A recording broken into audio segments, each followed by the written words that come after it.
Hello mga kabibig! Welcome back sa ating bagong YouTube channel. Ito ang pinakamaingay na YouTuber sa balat ng YouTube. Ako si Kabibig Maglabak-labak na to with evidence. Ako, grabe mga kabibig. Binaha ang NCR. Grabe, nakikita ko sa mga video nakaawa talaga ang mga tao sa NCR ngayon. Binaha, umabot na sa second floor. Tapos, wala talagang Ngayon, ang trending mga kabibig, si VP Sara pumunta ng Germany. Nakuha ng picture ng Manila Bulletin. Oo. Tapos ito ang nangyari Marian Julian at Winnie Kalingasan. Kinumpara ng mga kakamping, pati ang Unipink, kinumpara ng mga Unipink na si VP Sara kumpara kay Lenny. Si VP Sara daw umalis sa bansa sa kasagsagan ng bagyo. Pero si Lenny daw, very active na kung saan nag-post sa kanyang social media. Alam mo naman si Lenny, pag mga ganitong mga pangyayari, always on the ground. Always on the ground, saan? Sa social media. Nakakahiya. Oh, pribadong citizen na nga, pero nagpapa-epal pa rin. Oo, mga kabibig. Sabi pa ng iba, VP Sara cannot be Lenny Robredo. Of course, VP Sara cannot be Lenny Robredo. Hindi naman pa-epal si VP Sara. Oo nga, umalis si VP Sara sa Germany. Ito ha, may ipapakita ako sa inyo, tapos isampal nyo sa nagsasabi na walang ginawa si VP Sara sa panahon ngayon. Isampal mo sa kanila na si VP Sara ay umalis na walang pakialam sa nangyayari sa bansa natin. Bakit? Presidente ba siya? Dapat ang hinahanapan natin ng tulong ang presidente. Bakit until now, wala pa ring rescue team? Bakit until now, wala pa ring mga binabahaging relief goods? Oo, ang bahay, sumugod na sa second floor. Marami na ang nag-message, nag-post sa social media na nasaan ang rescue team. Bakit ngayon? Di ba sa panahon ni Digong, agad-agad nandyan na, naka-ready na lahat. Kasi alam na ng Administrasyon Duterte, pag may bagyo, ay, ganito ang mangyayari sa NCR. Bahain talaga yan. Kaya nga, di ba mga kabibig? Ang safe flight, VP Sara, di nila matanggap na mataas pa rin average sa VP Inday Sara, gusto nilang siraan. How are you kami big fan, Brody Pips? Shout out sa akong friend na si Cheryl Lacsinto. Oo, nag-message sa akin ba na napanood na pa ang mga vlogs ko. Salamat Daya. Hello sa imo siya. Don't forget to like, subscribe, and share this video. Ronaldo Tan Sostento, hello. Chubi Nia, Dides Davao. Gandang hapong big from Catalina. Fax 306. Hashtag asan ang Pangulo? Ay, ewan ko. Nag-Sheraton daw. Nagpumunta ng hotel, sabi ng ilan. O eto ha, eto ang isampal nyo sa mga Unipink na nagpalaganap ngayon ng dalawang picture na kung saan kinumpara nila si VP Inday. Nakakahiya naman nila. Kinumpara nila si VP Inday kay Leni Robredo. Well, in fact naman, pasalamat din kay Leni Robredo kasi tumutulong siya. Tumutulong para magbigay ng mga, anong tawag doon? Tumutulong para magbigay ng mga numbers na tawagan. Tumutulong para magbigay ng numbers. Hello, Richard Cruz. Eto. Ito daw ang napaka-proud na ginawa ng mga Unipink. Tingnan nyo, yan lang ang ginawa ni Lenny. Naglagay na, talaga naman, di ba? Kinumpara nila si BP Inday kay Lenny. Vice President Sara, pumunta ng Germany kasama ang kanyang pamilya at ang kanyang ama. While Lenny Robredo daw, busy daw, tapos post ganyan, nag-post si Lenny Robredo na ang angat buhay daw is busy na collaborating with their partners. Sana ang pinost ni Lenny Robredo nung namimigay na siya ng ayuda. Hindi na ganito ba na ang angat buhay is keep in touch. Paepal naman yan. Ito ang dapat i-post ni Lenny Robredo ha. Dapat ganitong posting ang gagawin ni Lenny Robredo. Ito ha. Ito dapat ito ang dapat i-post ni Lenny Robredo. Ito. Ito ang dapat i-post ni Lenny Robredo. Yan Office of the Vice President Disaster Operations Center at work today at their headquarters in Quezon City, relief goods ready for distribution. Ito ang dapat i-post ni Lenny Robredo.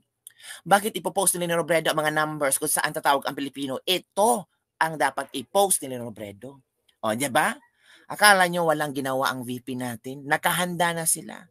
Nakahanda na ang VP natin kung ano ang nangyari. O, ito ang dapat i-post ni Robredo. Hindi yung mga lengthy posting niya na kung anong anik-anik pa ang drama niya. Ito ang dapat i-post. O, yan, o. Yan, ano yan? O, ano to? Ang daming nag-comment sa pinost. Ano yan? Ito, Office of the Vice President. Meron ba ito itong Marcos? Meron ba ang bayanihan? Ngayon na. Diba? Ito ang dapat i-post nila. Ito ang dapat makita ng tao. Nagtatrabaho ang VP natin. Tapos sabihan nilang walang ginawa ang VP natin. O ano to? O, kasi pumunta ng Germany. Oo nga, pumunta ng Germany pero nakahanda na ang Office of the Vice President. Nakahanda na ang Office of the Vice President. Dapat ba talagang makita nyo si BP Sara ang magkarga-karga ng mga karton na yan? Gusto nyo bang makita? Nako, 'di ba? Kahiya naman kayo. Anong gusto niyo? VP Sara ang magkarga ng mga boxes na ito, relief boxes kasi gusto niya makita nga talagang vice president siya. Talagang hindi siya umalis sa bansa. Nako, nung klaseng utak meron kayo, legit naman kayo. Oo nga. O ang galing ng ex-vice president, ang galing ni Lenny, palakpakan natin. Ang galing, posting lang, magaling na. Posting lang ha, magaling na yan. Pero may mga relief box ba? Oo, later on magre-release ng relief box. Pero sinong unang rumuspinde? Meron ba si Bongbong Marcos dito? Tingnan mo relief box, Office of the Vice President. Nasaan ang DSWD? Nauna ba? Tingnan niyo. Yan nga. Huwag tayong masyadong madaling maniwala sa mga itinasabog ng mga unit. Ito ebidensya. Nagtrabaho na. Walang lengthy post. Walang kaektika na ganito ang gagawin nyo ng ganito. Kailangan pa ba ng lengthy post yan? Kailangan pa magpa-epal? Hindi. Action agad. Yan ang hinahanap ng tao. Kaya minahal si VP Sara kasi action agad. 'Di ba?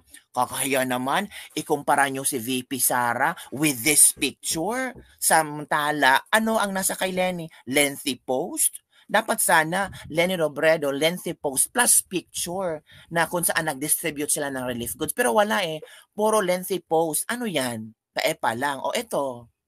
Paano yung ilaban-laban? 'Di ba? Paano yan? Nakita nyo na ba yan? Nakita nyo na ba yan sa ibang politiko? Nakita nyo na ba yan sa ibang politiko? Hindi. Nasaan yung mga paepal na senador, na congressman? Kumusta na?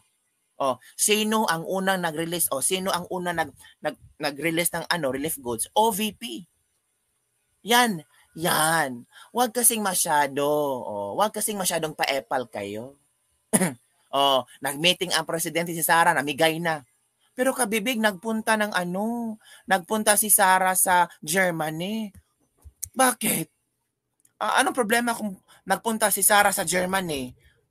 Bakit? Pagpunta ba ni Sara ng Germany, nawala ang bagyo?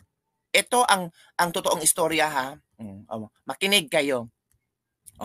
Para alam nyo ha, sabi ni Crisette Laureta Chu, anong nangyari kay VP Sara? Ito ha, ngayong hapon lang nag-declare ng state of calamity. Hapon na ha. Hapon na nag-declare ng state of calamity. Bakit kabibig? Bakit hapon na? Bakit hindi umaga? Kanina pa siyang umaga umalis si VP Sara na hindi pa ganito ang weather. She's also with her mother and you know the condition of her mother. I advise you to not use this against her as it will blow up on your faces. The OVP system is in place even before Sara doesn't get involved personally because they already have a system in place. Yan. Ito yung totoong sistema. Ang OVP, Office of the Vice President, kahit wala si VP Sara, merong sistema. Alam na nila kung ano ang gagawin. No need for posting. No need for lengthy posting. Kasi kapag lengthy posting, it means wala pang alam kung anong gagawin. Wala pang sistema kung ano ang gagawin. Pero si VP Sara, no need to post something na ganito, na ganyan, kundi pinakita kung anong aksyon ang gagawin nila. And that is how unique is the Office of the Vice President ni VP Sara. Meron ng sistema kung merong ganitong kalamidad na mangyari. And just dapat malaman nyo to, nag-filed ng leave si VP Sara. At sinabihan na niya si BBM na mapafile siya ng leave hanggang August 3 ang leave niya. She has to be with her mother. O yan ha. Alam nyo na. Alam na ni BBM na aalis si VP Sara. Ang malas lang bumagyo ang Pilipinas. At kasama niya ang kanyang mother na merong problema, condition of her mother. May sakit ba ang kanyang mother? O yan ha, alam na ni BBM na aalis si VP Sara, ang leave niya hanggang August 3. Kahit naka-leave si VP Sara, functional pa rin ang Office of the Vice President. Kasi may sistema. Tapos ikukumpara nyo sa angat buhay. Bakit? Nakapag-post lang? Magaling na? Dapat ipakita sa gawa. Huwag puro posting. Posting ng lengthy post na kung anong kaanik-ikan ang ipinopost. Nako, ang gusto ng tao, action, hindi puro salita. Hiya kayo no. Kasi nga, ito kasi ang gusto nilang ito kasi ang gusto nilang ipakita kay VP Sara na walang ginawa. Ito daw, ito ang gusto nilang ipahiyain nila si VP Sara. Ito ang gusto nilang para para kuno mapahiya si VP Sara. Nagpunta ng Germany. Excuse me. Hindi niyo alam ang istorya. Huwag agad-agad mag kung anong kaikikan meron kayo diyan. At least kahit pumunta si VP Sara sa Germany, naka-leave siya hanggang August 3, pero ang sistema sa Office of the Vice President, very good. Alam na nila kung anong gagawin. Hindi na kailangan ng mando-mando ni VP Sara kasi may system sila. And effective ang sistema nila. Kahit wala si VP Sara, kahit hindi makita natin na nagkarga-karga si VP Sara for pa-epal, hindi gagawin ni VP Sara yun. Kasi alam na ng mga tao sa OVP kung ano ang gagawin. At yan ang magaling na Vice President. Diba? Ganon ang magaling na leader. Kahit wala, absent man ang leader dyan, pero yung mga members niya, gumagawa, nagtatrabaho, kasi alam nila ang sistema. Okay? So wag yung ikumpara si Lenny kay Vice President Sara, at wag yung sabihin na Vice President Sara cannot be Lenny Robredo. Of course. Iba ang atake ni VP Sara. Action. Hindi puro ngawk-ngawk, pa-epal-epal, photo op. O yun, ano sabi nyo dyan? Kaya kayo? Nabihan yung pang walang, andyan na nga yung presidente nyo, puro naman aral. Di ba? Hindi naman ganon si BP Inday. Kabibig, kasali niya, kakasuhan sa mga kabibig, kasali kaya nakakasuhan sa mga, ewan ko sa inyo, mabay kabibig, only this admin na mas naunang hinahanap ang VP kaysa presidente sa tuwing may sakuna. Di ba? Mas hinahanap si VP Sara kaysa presidente. Ay, nako. Ito, napakawali na leader si VP Frobin. Ang sitas na yan, nung mayor namin siya from Dulce R. Working without media exposure. Picture lang. Talagang, yung nagtatrabaho talaga. Hindi yung puro posting lang, puro sinasabi na, oy, ganito, ganyan. Ito ang dapat makita ng tao. Diba? Ito ang dapat makita ng tao kung ano ang ginawa ng VP natin. Ito, ano to? Walang ginawa? Nabasa-basa pa nga dito area na to, ano to, walang ginawa? Ito ba ang sinasabing walang ginawa si VP Sara? I-share nyo ang video nito kasi pinapakalat sa social media na si VP Sara umalis ng bansa at walang ginawa. I-share nyo, isampal nyo sa mga taong walang alam-alam sa nangyari ngayon. I-share nyo nga mga kabibig. Share nyo, share nyo para masampal mo. Tingnan mo, Office of the Vice President, relieve box. Nakahanda na pala. Nakahanda na pala mga kabibig. I-share nyo to ha. I-share nyo. Sabihin ng iba na hindi Sara o mali tinalikuran at kaya responsibilidad. Dapat sana ang mangunguna sa responsibilidad ay ang Pangulo natin. Dapat na naman tanong tayo, nasaan ang Pangulo? Hindi yung nasaan ang Vice President. Nasaan ang DSWD? Diba, from Puset to ha, from Puset Laureta, knows talaga niya. Naiirita sa sinasabi na kinumpara sila ni si VP Sara kay Robredo. So ito, action agad, action na. Walang kaepal-epal, walang tuwak-nwako. Action agad. Oh. Ito, anong masasabi niyo diyan? Oh. 'Di ba? Tingnan niyo mga kabibig. Tingnan niyo mga kabibig. Kita niyo na. 'Di ba? Ganyan ang VP Sara natin. Nagluluto ng arroz caldo ang mga staff ni VP para mamigay. Ang presidente nagme-meeting pa. Kita niyo naman kabibig, 'di ba? Ito ang ginawa ng VP natin. So kailangan ba nating hanapin ang VP natin? Para ano? Para mag-alsa ng mga relief boxes? Grabe naman kayo. 'Di ba? Kahit naman wala dito sa Pinas si VP, nakahanda na ang mga food packs galing sa OVP. Yes, yan ang sistema ng Office of the Vice President. Nakahanda na ang food packs. Ito lang ito ang matulong ni VP Sara, mga kabibig.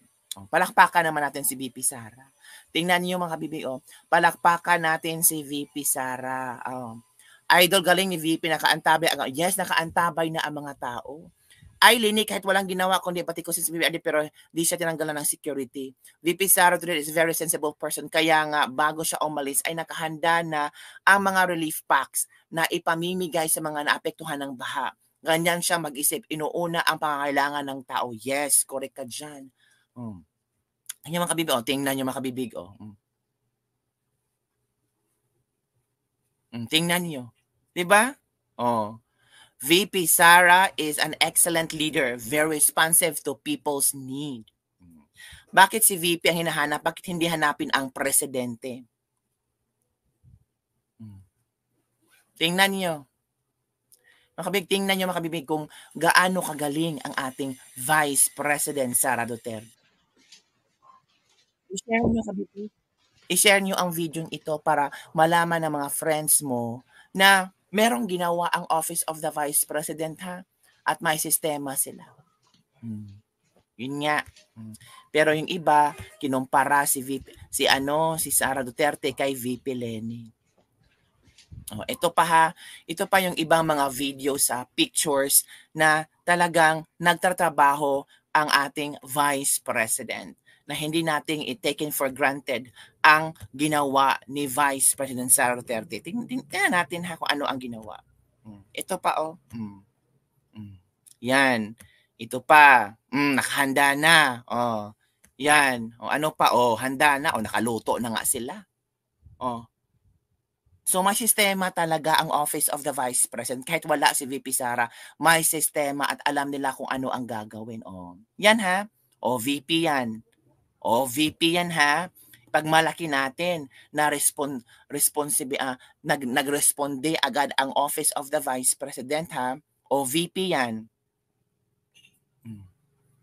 Paano yan? Ito ang totoong tumulong kaysa puro posting, 'di ba? Yung iba kasi puro posting lang Ito ang totoong tumulong. Ito ang nakahanda kasi may sistema.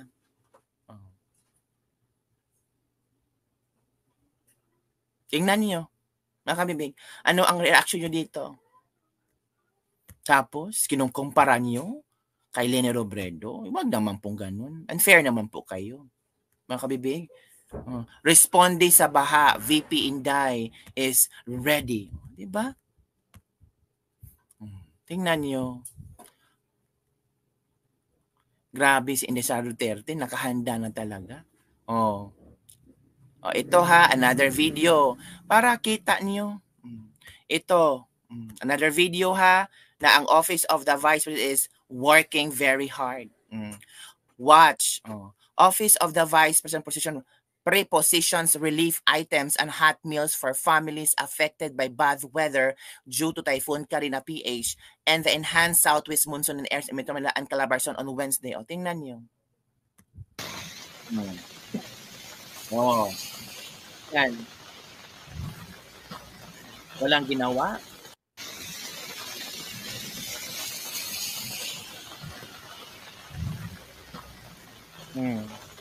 Yan ba ang walang ginawa?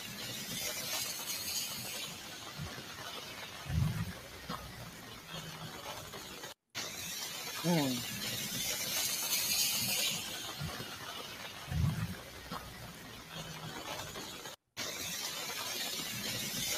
So, wala palang ginawa si VP Sara kasi nagpunta ng Germany. Pero ano to?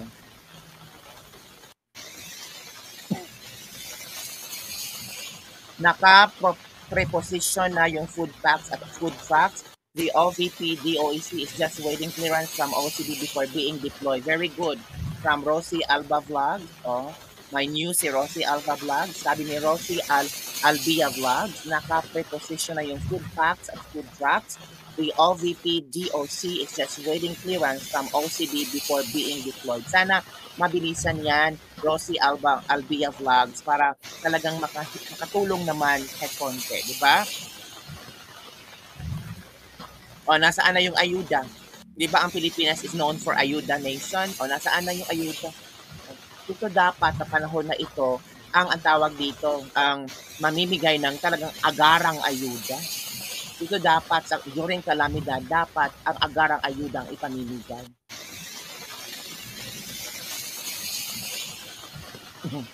O, ano yan? Hindi makabibig. Palakpakan naman dyan. Palakpakan naman dyan para sa Office of the Vice President. Palakpakan naman dyan. Hashtag VP Inday is great. Di ba? Galing ni VP Inday. Kahit wala dito, kahit naka-leave. Kahit naka-leave si VP Inday. Aprobado yan ni BBM ha. Until August 3 ang leave ni VP Inday. Take note ha. Until August 3 ang leave ni VP Inday. Oy, ano to? Fake news, ayudas. Oh, fake news. Ano to? Itong si ano ba? Maximo Babula. Para lang, let's welcome Maximo Babula. Kasi kailangan niya ng pera, kaya naging fake trolls. O, tingnan niyo. Wawa ka naman, Maximo Babula. Oy. Kahit binabagyo, kailangan mo talaga maging fake news sa ayuda sa VP. Ay, naku, ewan sa'yo dong. Di ba makabibig? Kasi naunahan naman kayo ni VP Inday. Yung iba kasi puro posting lang, pero VP Inday is doing work, agad-agad, action.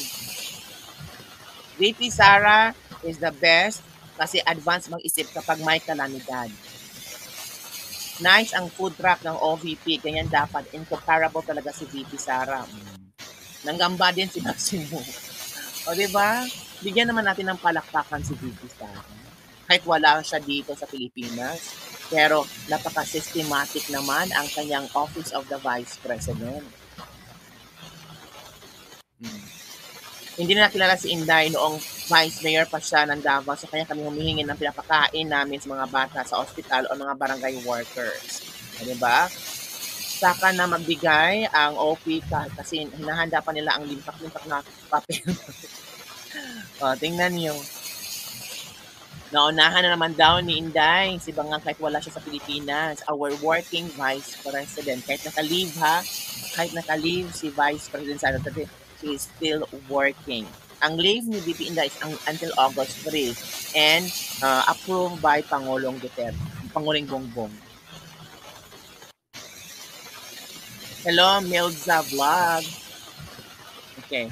Para sa mga hindi pa nakaalam kung ano at bakit nasaan si VP Inday, itong sabihin ko ha. Ngayong hapon na nag-declare ng state of calamity ha, kanina pa siyang umaga umalis na hindi pa ganito ang weather. She's also with her mother and you know the condition of her mother. I advise you not to use this against her as it will blow up on your faces. Yung mga negatibong tao, yung sinasabi nila nga si VP Inday tumakas sa responsibilidad, umalis sa bansa kahit na bumagyo, napatidodo story. The OVP system is in place even before.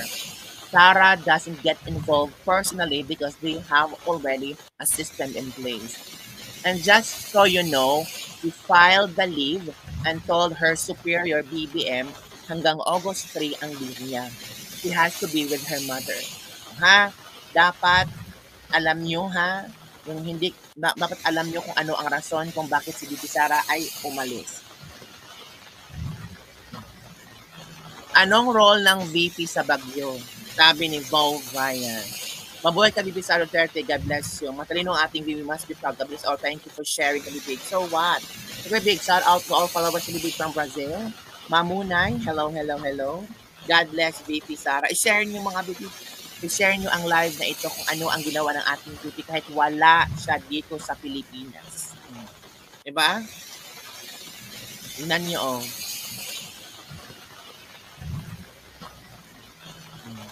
Yan ang ginawa ng VP natin. Para sabihin nila na kailangan nilang sirain si VP Sara kasi umalis sa bansa. Tapos, kinukumpara nila kay Leni Robredo. Pero, hindi nila alam na ang VP natin ay nakahanda na pala. 'Di ba? Napahiya tuloy.